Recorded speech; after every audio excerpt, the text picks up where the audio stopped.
Okay, all right. So here's where we were last time. We were talking about the Stokes' curl theorem, or at least we were going to start with Stokes' curl theorem.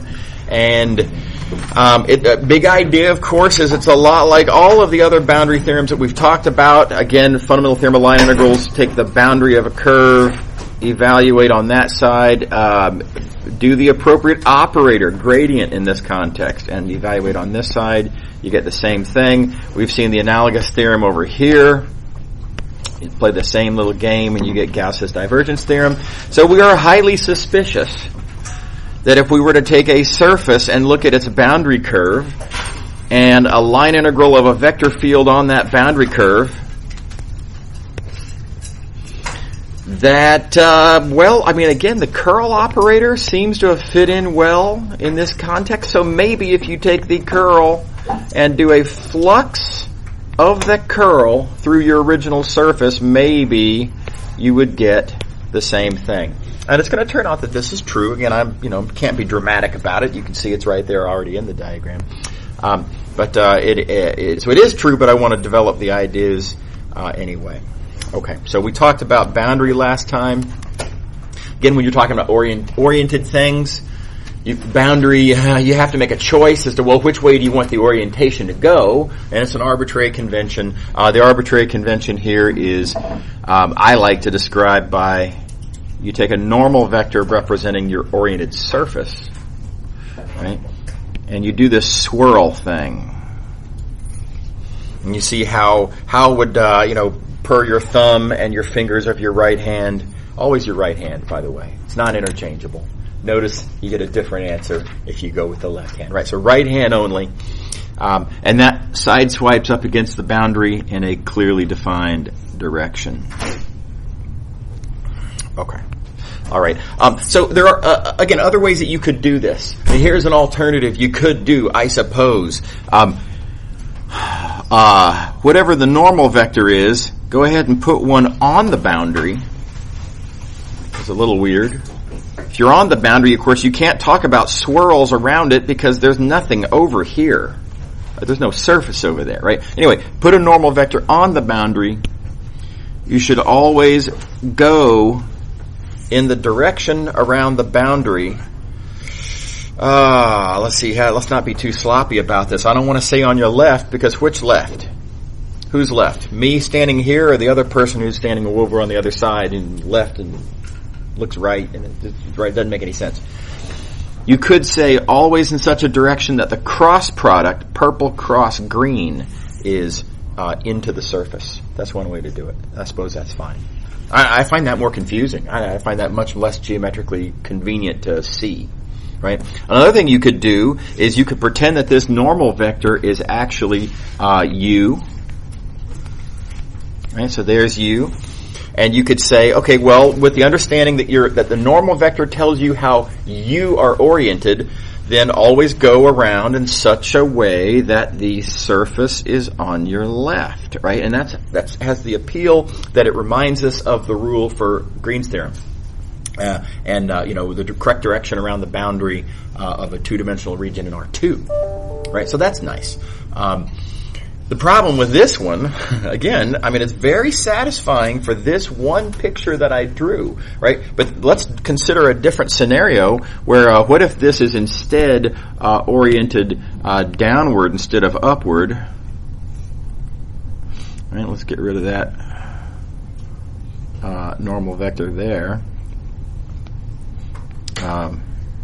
Let's suppose that our orientation were downward.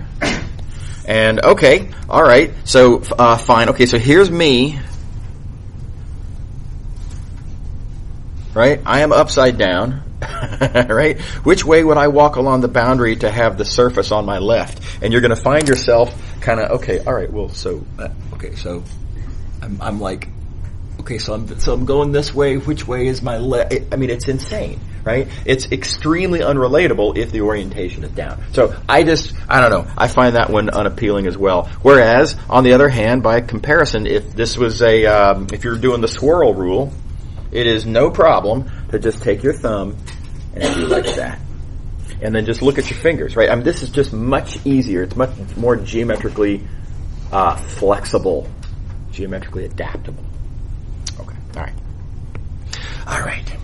Okay, so we've got oriented surfaces. We've got oriented boundaries.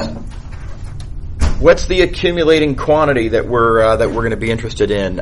It's got a lot in common with Green's theorem, by the way, and it is boundary circulation, just like with Green's theorem. So, not a big sell necessary there, I think. I'm going to remind you, all of these theorems that we're talking about have this sort of 2 bullet point features of the thing that we're interested in. Sure, it's computed on the boundary, right? Change is computed on the boundary, right? Circulation is computed on the boundary. That doesn't mean that that's where it actually is or that's where it's actually happening. Like every other one of these accumulating quantities that we've talked about, even though boundary circulation is computed on the boundary, it's really an accumulation over the interior. All right, now I of course got to persuade you of this. I'm going to go pretty quickly through this argument here because it's just like the argument we made with Green's theorem. In fact, let me just sort of do this whole page all in sort of one fell swoop. Suppose we have a surface. Suppose I were to cut that surface into 2 pieces. Now I have 2 little pieces of surface. Right, I've got that one. And I've got that one, and now these are, of course, they're oriented just like the original piece of surface was. Let's say it was upward, and so these 2 surfaces have what you might call a consistent orientation between them. And think about how would you draw circulations going around these boundaries? And again, right hand rule, so thumb, fingers, swirl, etc. And what you would find is that you're going this way around that piece. And that way around that piece, or as it pertains to this shared boundary curve, it's that way on that piece, and that way on that piece. And notice that means that on that piece, yes, you're crossing that piece twice, but you're crossing that piece twice in opposite directions. The line integrals along that piece going opposite directions are exact negatives of each other, and they cancel. It's the exact same story that we saw with Green's theorem. Right? In fact, I encourage you to go back to this portion of the lecture notes. In fact, this is silly, but you could totally do it. You could take a physical piece of paper that has the picture that we drew for Green's theorem, pick up that physical piece of paper, and then just kind of like, just kind of do like that. Now you don't have a picture of a 2-dimensional region in R2. Now you have a physical model of a piece of surface in space, and the argument is exactly this. Right? Okay, so it's a little silly, but nevertheless, it makes a good point. Okay, so yes, boundary circulation accumulates. And that brings us to what's actually a fairly hard question, which is what is the associated density? Let me remind you, boundary circulation is a sum of little pieces of boundary circulation. So let me circle this whole thing. This whole thing here says just that boundary circulation accumulates, right? And we're going to do the usual trick that we've done in the past. I'm in search of some notion of a density. I would like to have this idea of a density, something, accumulating quantity per unit size. We're on a surface, so area. In order to do so, of course, I have to multiply and divide by area, which, by the way, good news, gives us a surface integral. Everything's lining up, looking pretty good. I'm a little concerned at the fact that this is a scalar area. We're hoping for a flux, not a scalar surface integral. So, I'm going to question mark frowny face here because I don't know why I'm unhappy. I don't know how this is going to resolve, and I'm unhappy about the fact that it's not going quite the direction I want it to, but we'll come back to that. Okay, but let's look at this associated density. Right? Boundary circulation per unit area. the thing that when we were talking about Green's theorem turns into Green's operator. Right. Okay. It's just not quite that simple here. There's an orientation problem. So let me. I want to draw a line here. We're going to flash back now to the fundamental theorem of line integrals, and I hope you all remember how the fundamental theorem of line integrals worked out. I kind of glossed over this pretty quickly at the time. I often do that when it's we got enough going on as it is. We'll talk about this point later, and so I just kind of sort of sweep it under the rug. Okay. So if you were to take the change accumulates argument on the fundamental theorem of line integrals, and then multiply and divide by size, namely length, in the line integral context, and then ask about what is this notion of density? We didn't really quite address that. I made this observation that, it depends on which way you're going, and so it ends up being a dot product. So it's no surprise that you end up with that. I mean, here's your, the thing that you're going to call a density.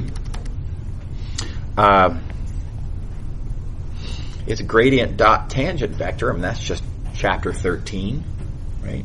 DFDS, directional derivative, right? Everybody remember directional derivative? Change per unit distance as you move in a certain direction. And there was our formula, gradient dot unit vector. It's not just the gradient. So, again, awkward. So let's ask the question, what is the gradient then, really? What role is the gradient playing in telling us there's a density here that we need to understand. What is the gradient's role? Well, here's the idea. The gradient is actually telling you two things. This gradient vector, which you see in the equation right there. Here are the two things that it's telling you, kind of three things in a way. It's telling you, by virtue of its magnitude, the gradient is telling you what is, in the optimal direction, what is the maximal change per unit distance. How steep is your mountain? Right? So the magnitude of the gradient is telling you that. But it's telling you more than that. It's also telling you what is the direction in which you have that maximal change per unit distance. Notice the change per unit distance isn't constant. Change per unit distance, if you go in the direction of the gradient, is not the same as if you go off axis or if you go way over here. If you're moving in that direction, change per unit distance is negative. You're going downhill. Right? So change per unit distance depends on more than just how steep is the mountain. It depends on, are you going uphill? Are you going, are you kind of doing the switchback strategy, right? Are you kind of going somewhat sideways? Okay, so again, the gradient's telling you two things. It's telling you what is sort of the maximal,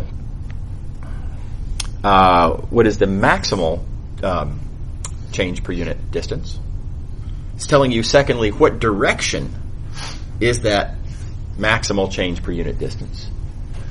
And then thirdly, it's giving you an algebraic tool for figuring out how to adapt that sort of maximal story to the reality at hand. Namely, look, I'm actually going this way, indicated by T. I would like to know DFDS. Well, the gradient is telling you, it's giving you the algebraic tool to make that conversion. It's saying, yeah, fine, you give me a unit tangent vector. The gradient is the thing that you dot with to get what you really want, namely change density. So the gradient vector is telling you a lot of information. It's not just that it's not change density. It's that it's more than change density. Right? It's an oriented thing. The orientation of the gradient vector matters. The orientation is telling you information. So I call it oriented change density. It is giving you a change density, it's giving you maximal change density, and it's also giving you direction and how to convert to your relevant change density. Okay, so the main reason I wanted to flash back here is to set up an analogy. It turns out that the curl, I got ahead of myself, the situation that we found ourselves in up here of, what is this density? What is circulation per unit area? Right? It's going to end up being an analogous conversation to this, and so I like to, remind you of you've got to start the analogy in order to finish it. And also, I think it's valuable as well just to kind of plant a thought in your mind of this idea of an oriented density. We think of densities as scalars. Here, this revised notion here, this oriented density, I wanted you to have an idea in your mind of what I mean by an oriented density. All right. Roughly speaking, it's a thing with dot products with which give you densities. Okay, so back to here. What's the deal with, if I'm looking at circulation per unit area, let's draw a picture and let's try to make sense, kind of in this way of kind of, is it the same thing? We know that change happens in certain directions, right? If you've ever been on the side of a mountain, yeah, it's pretty clear. Uphill, that's the direction where altitude is changing. You can feel it as you walk, right? So, is there a direction to circulations, and how does that? What's the picture look like, etc.? So here we go. Here's an example of a vector field representing a fluid that's kind of circulating around, if you will.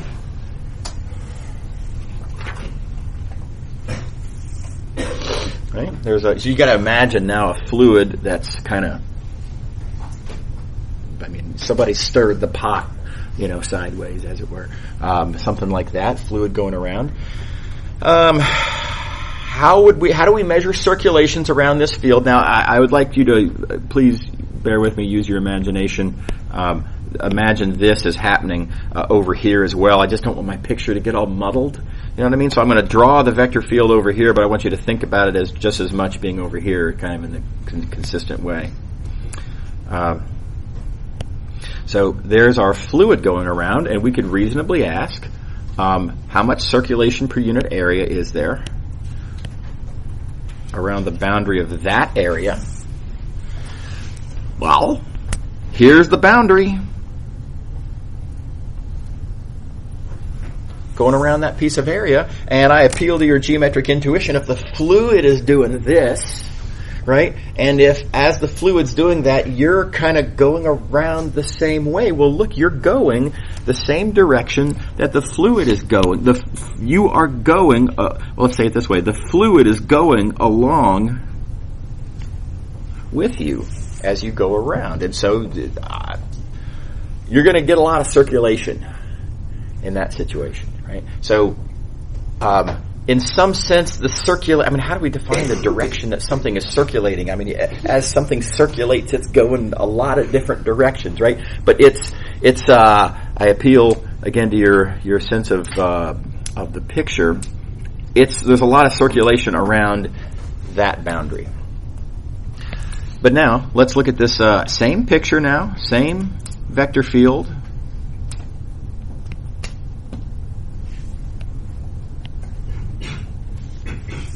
Same fluids being stirred sideways, and now let's think about how much circulation per unit area is there around that area.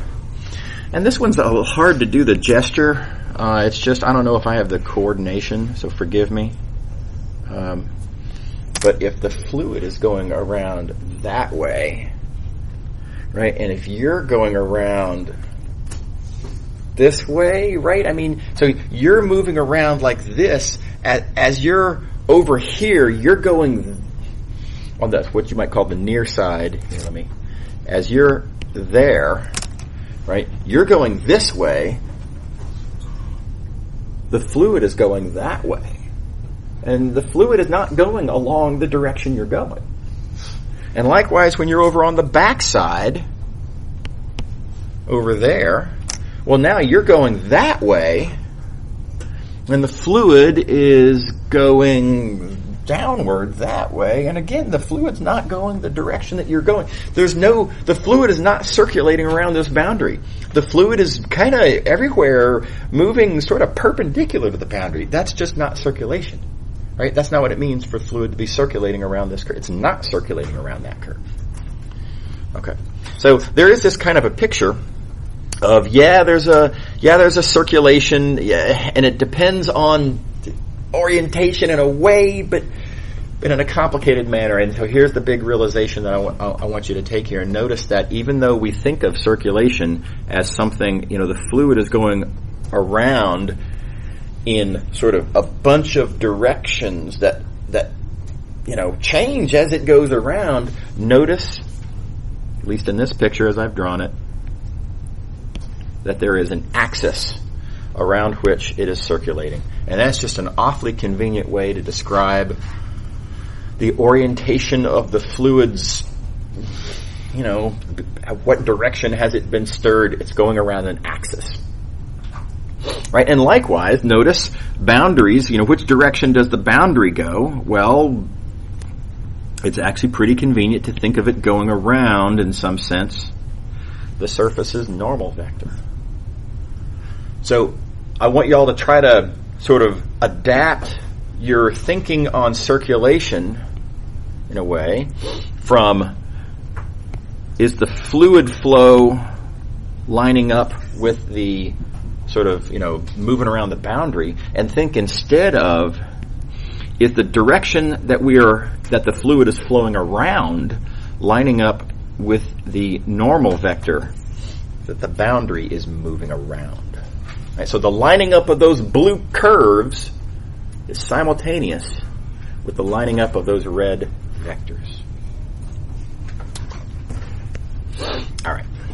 So it's a hard picture, right? It's something you really got to kind of think through. Give it time, let it digest. Okay. All right. So back to the old picture here. We were looking at change density. The change density overall that I need. Well, can I write it as a dot product?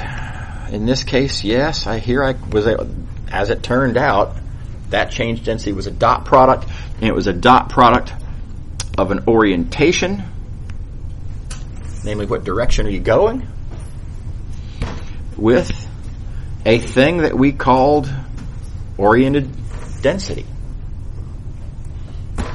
And I'm going to have to skip the details of the calculation as this pertains on the next page to Stokes' curl theorem, but it turns out that, it's the same thing. This circulation that I would like to understand, that thing,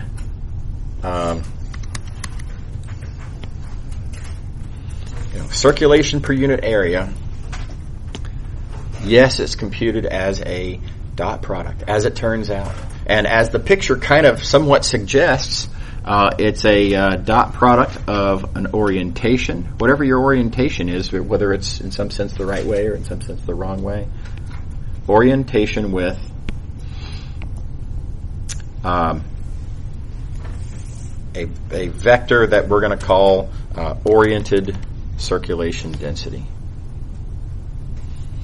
So again, notice that this vector, this thing that I'm calling curl, right, the role that it plays in this equation here is that it's telling you a couple of different things.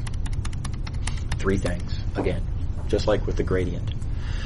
This vector is telling you, by its magnitude, it's telling you how much circulation. Are we talking tornado level circulation here? Or are we talking sort of like, slight twisting of the fluid, right? So the magnitude of the curl is going to tell you how, the scalar quantity of circulation. The direction that it points tells you the axis around which the fluid is circulating. Just like, the gradient, the magnitude is telling you how much the function is changing. The direction of the gradient is telling you in what direction is the function changing, right? It's totally analogous here. And then finally, the third thing that this gradient is telling you is it's giving you this computational tool. It's telling you, okay, what direction is the circulation happening? How much circulation is happening in that direction? And thirdly, Yeah, and how do I compute if I'm interested in the circulation around a different direction? Namely, if I have a normal vector, how do I compute my actual circulation density here in blue, and the oriented circulation density dot product is the tool for doing that. Okay, so I think the analogy is extremely strong. So there's a lot of value in, if you're trying to get a sense for what's the deal with curl, what is it, how do I think about curl geometrically, and what does it mean, and how does this relate to circulation? It relates to those questions in the same way that gradient is the answer to analogous questions for change. So use your understanding of gradient that you have from chapter 13, adapt appropriately to get a corresponding understanding of curl. And it's a lot to digest, to give yourselves the time to do that. Good news, we have a break coming up not too long from now. This would be a good thing to wrestle with over break. Okay. All right, so nice answer. Reminder, now let's come back up here. We made the observation that circulation accumulates. We rewrote that as a integral. Again, still a little sad about the fact that it's a scalar integral. But nevertheless, there's a corresponding notion of density here. Let me get back to the appropriate color. Corresponding notion of a density, circulation per unit area. We've got a formula for that now. That density, that circulation per unit area, there it is. It's curl dot in. So let's finish our calculation.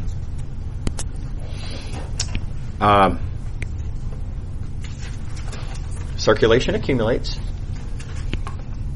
Multiply and divide by area. Happy that this is a double integral. We computed our density. Density is circulation per unit area. On the previous page, we've seen it as curl dot in. And in just a kind of a wonderful seeming coincidence, look what happens. We were sad about the fact that this was just a scalar, ds. But notice that in our integrand, we have a unit normal vector. And so altogether then, we have in ds, namely ds vector, and now this integral is back to being, as the diagram kind of predicted, as the diagram sort of predicted, it is actually a flux. This didn't develop immediately that way, but it is. All right. Okay. All right. So there we are. This is Stokes' curl theorem. One way to write Stokes' curl theorem. Here's another way to write Stokes' curl theorem. Notice the patterns. We have an accumulating quantity. We view it as an integral over the interior. Circulation is an integral of circulation density. Asterisk. Oriented flux integral details, right? But broad strokes. Circulation is accumulating quantity, which is an integral of a corresponding density, just like all of our other theorems. Okay. All right, so the diagram, and again, I'm going to use my cleaner diagram here. The pattern, you'll notice, holds, surface with a boundary curve. Take a line integral of a vector field on that boundary curve. By comparison, take that whichever vector field you just used, look at its curl. Take a flux of that curl over whatever your original surface was. Same thing. So the pattern holds. We filled in the last little empty spot in our diagram. Okay. All right. Let me pause for a second for questions, but we're going to do an example next. Is everybody on board? Questions? Okay. Yep. So, how do you know when to use this as opposed to Green's theorem? Yeah, context. So Green's theorem applies in 2 dimensions, right? So if you're in 2 dimensions, if you're trying to compute a line integral, and if that vector field is a vector field in R2, right? Then, well, unavoidably, Green's theorem is the candidate, right? I mean, Stokes' curl theorem, I should say, is specifically in 3 dimensions.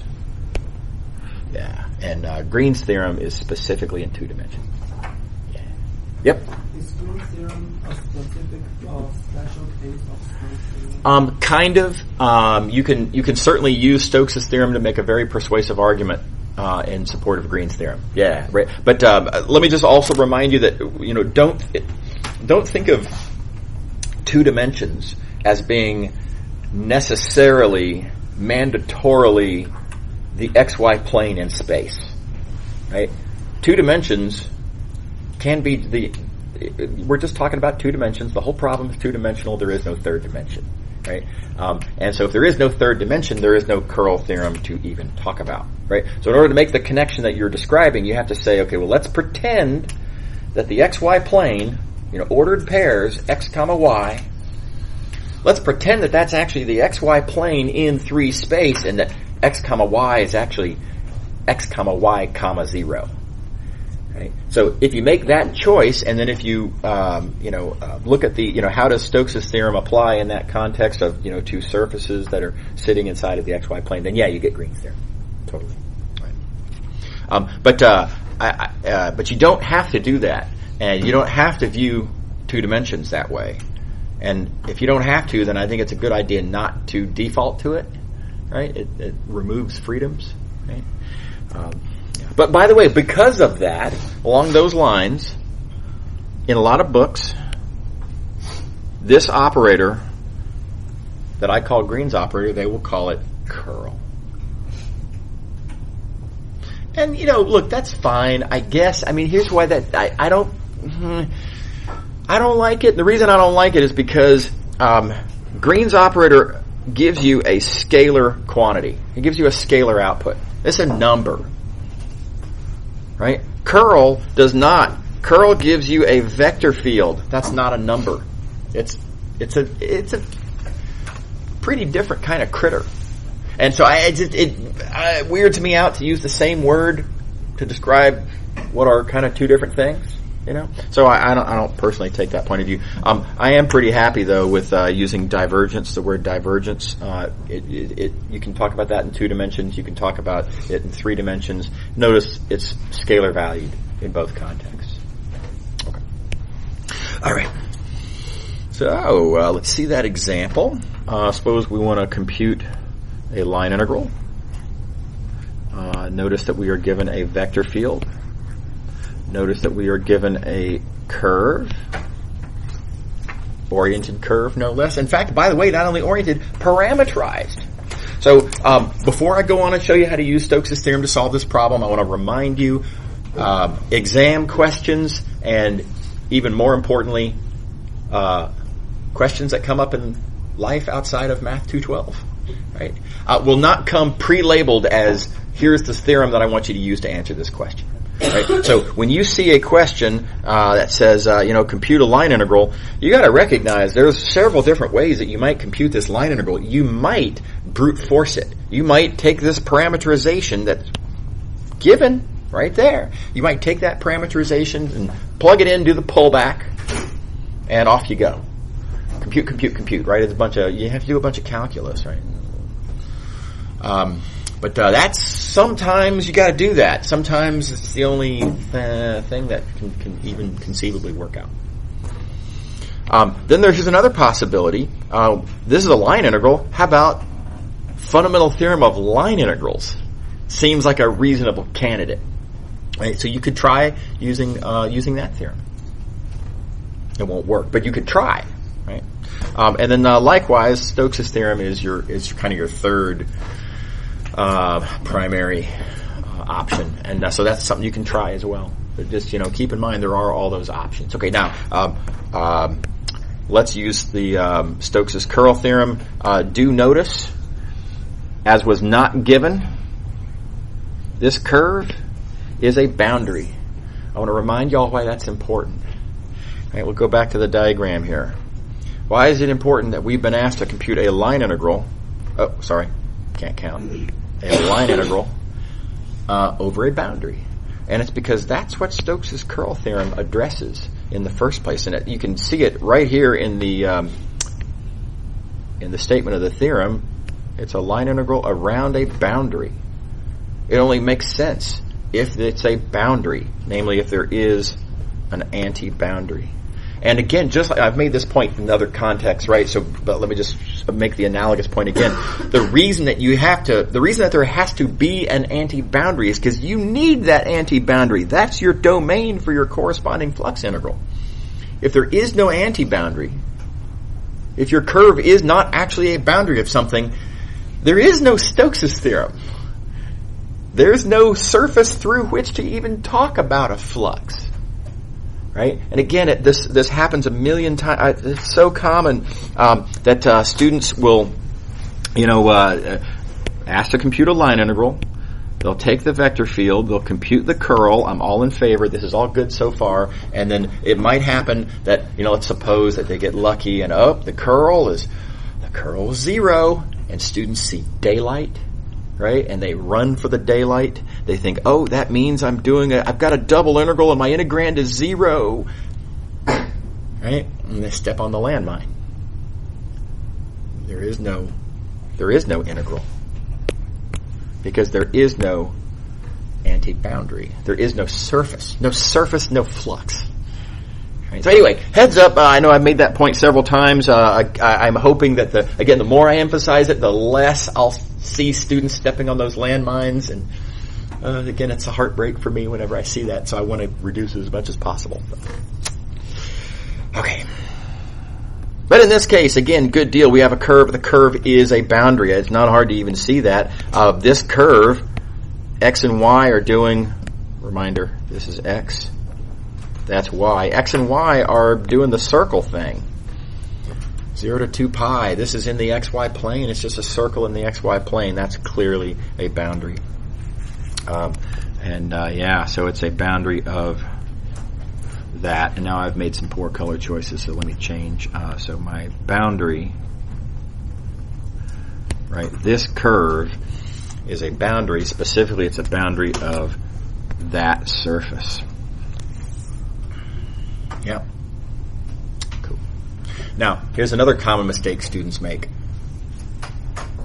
which is to not think about orientations.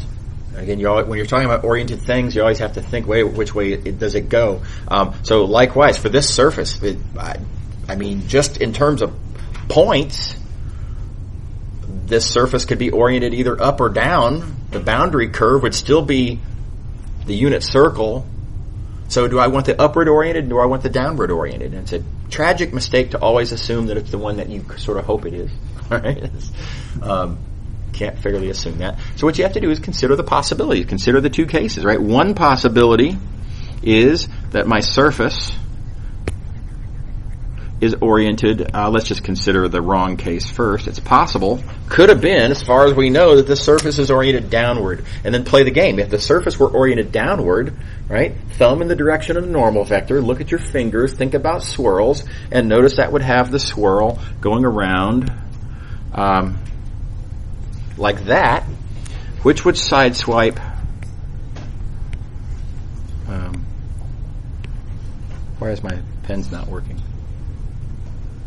Oh, I'm sorry. Okay, well, sorry, my computer was just hung for a second there. It would sideswipe the wrong way. Okay, so downwards is the wrong orientation. Everybody good with that? So, fingers crossed, I hope the other one works. What if my surface, whose boundary I'm interested in, what if my surface were oriented upward? Well, if it were oriented upward, thumb, upward, right hand, right? Look at the fingers, think about the swirl. The swirl would be going around that direction, which you see is the correct direction. As given, that's the correct direction around that curve. Yep. How do you know it's the correct direction if you don't have a picture with the arrow? Yeah, because the parameterization was given to us, right? So this parameterization gives you think about what happens as t increases, right? So as time progresses, which way is this parameterization moving us around the curve, right? And it's moving us around that way. If the parameterization is not something that's that relatable, you can just find the velocity vector. The velocity vector, x prime, easily computed from there, x prime will be in the direction of the, right. Yeah. Okay, so anyway, always be thinking about orientations. And then it's kind of all over at this point. We were asked to compute a circulation. We make the key observation that this is, let me say it this way. We're asked to compute a line integral. We make the key observation that is actually a boundary line integral and therefore a circulation, right? A boundary circulation. Once we know that it is a boundary circulation, we can cite Stokes' curl theorem. Sure, you've got to compute the curl of your given vector field, and here's your vector field. You got to take a bunch of partial derivatives. And y'all remember the formula for curl? We talked about it a long time ago. There's different ways to memorize that formula. Make sure to memorize that formula. And turns out in this case, the curl is actually really convenient. The curl is 0, 0, 2. That's a lucky break. We already argued what our normal vector is. Our normal vector is upward. Right? And so in this case, now of course I've manufactured an example to be a huge win, right? I'm trying to make the pitch of how useful Stokes' curl theorem can be. So I rigged it up this way to work out really nicely. But notice it works out really nicely. Right? Everybody on board? By the way, let's consider the possibility here. What if we try to use the fundamental theorem of line integrals here? Right? I mean, again, there's no. When you have a line integral, you could take this vector field and try to find the antigradient, and play that game. And if you try to find the antigradient, you will lose because. Reminder.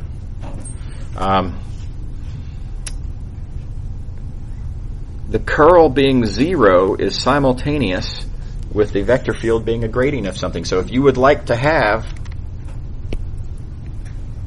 an antigradient, in order to use this theorem, if you would like to have that antigradient, you'd better get 0 for the curl. So let's compute the curl and see what happens with this vector field. Let's compute the curl. Oh, wait, we already did compute the curl.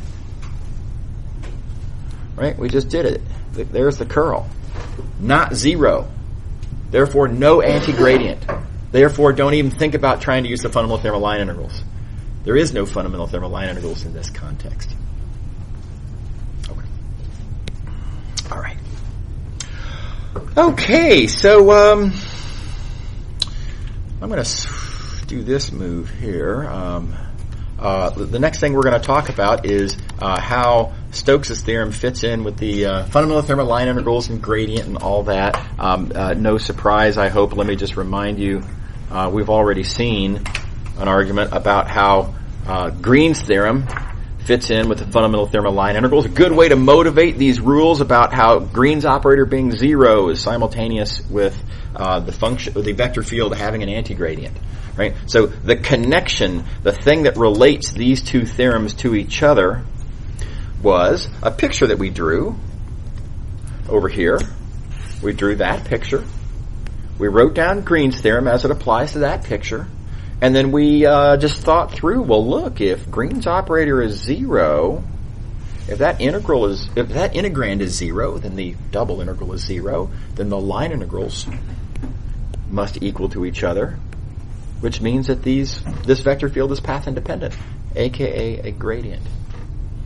And now, I deliberately, when I wrote this page over here on the right, as it pertains to Stokes' theorem, I deliberately laid it out on the page to look exactly the same. Because morally, it is exactly the same. It's the same ideas. Just take the piece of paper and bend the piece of paper, now it's literally the same.